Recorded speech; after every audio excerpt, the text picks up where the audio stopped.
Chapter 8. Trailing a Houseboat. The morning following the storm was bright and sunny.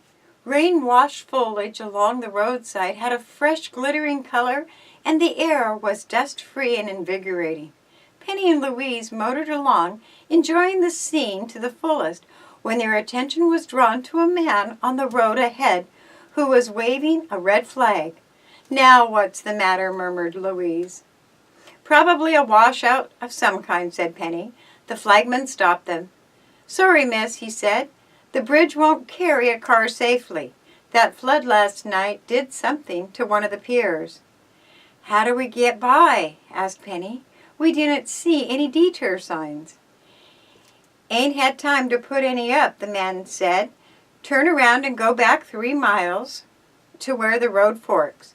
Take the right-hand turn. Go 2 miles east and 3 south till you hit the river again. The bridge there is all right.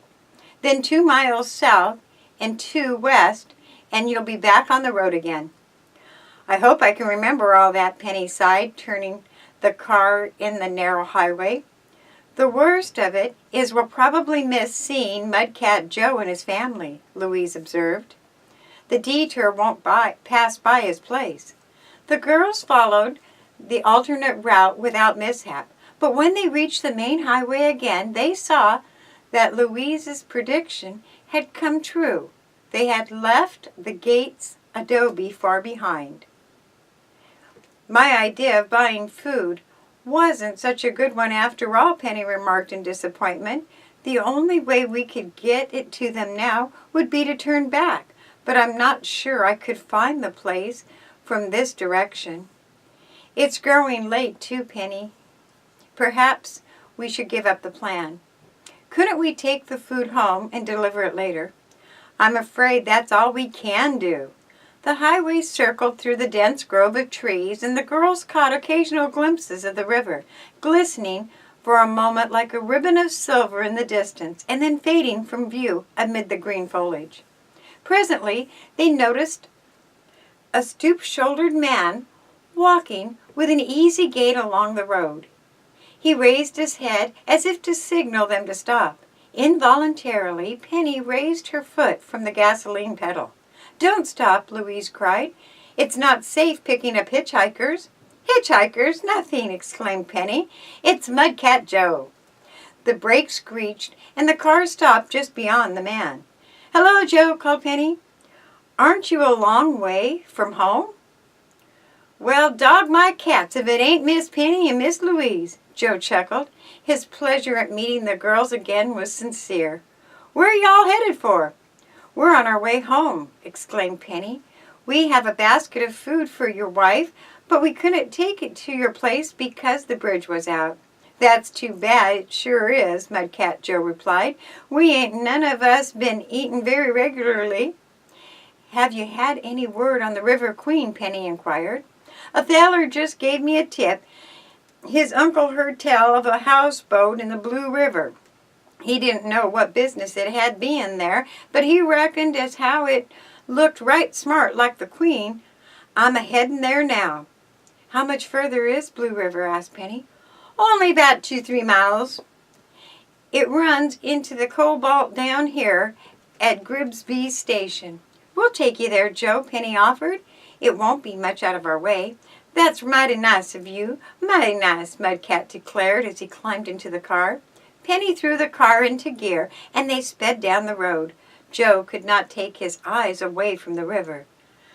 "I knows every foot of water along these parts," he volunteered. "Right over there is the best place to catch carpies I know of. There's a rock reef a-sticking out from the shore where they like to hang out. Many a time I anchored the River Queen on the end of the reef and hauled 'em in till there was no fun no more in it." "You miss the River Queen dreadfully, don't you, Joe?"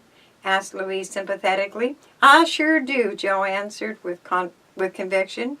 "She was a real nice boat.